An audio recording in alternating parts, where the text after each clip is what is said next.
In the viral video of a standoff between a group of Kentucky high school children and Native American activists and the subsequent storm of debate, the role of a group of African American activists was initially obscured.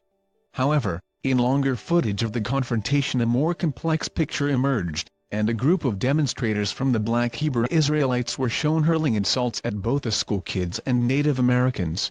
Native American demonstrator Nathan Phillips, filmed standing face-to-face with one of the students in the footage, has claimed that he was trying to calm tensions between the groups when he approached the students.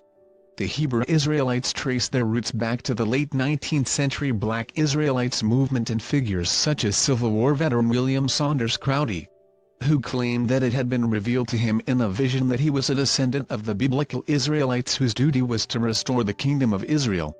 He set up a network of churches and tabernacles that spread across the U.S., preaching his theology. The church has splintered into many different groups, adhering to different versions of the religious teaching. Members are bound by the belief that they are the true descendants of the Hebrew Israelites.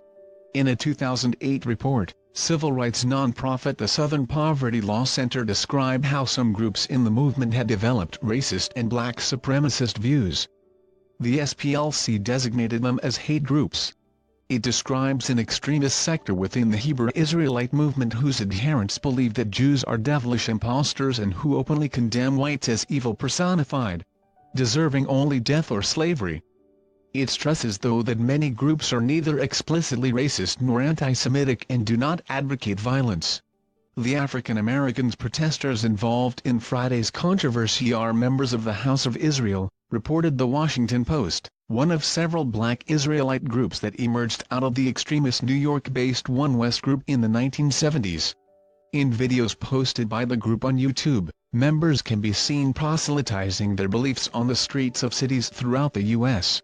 In November, with members pictured in elaborate robes praying near the Senate. A Black Hebrew Israelite group staged a large-scale protest on the Capitol in Washington, D.C. Some groups are known for their confrontational and profanity-laden street ministries.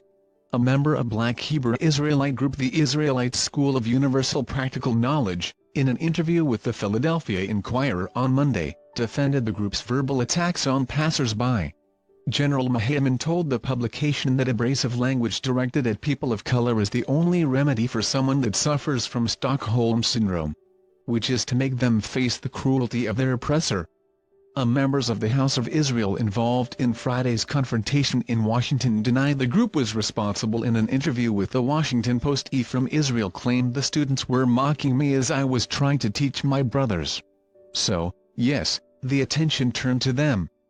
I explained to them, you want to build the wall for Mexicans and other indigenous people, but you've never seen a black or a Mexican shoot up a school, he said. No type article body P, last of type after, no type slideshow article body P, last of type after content, none.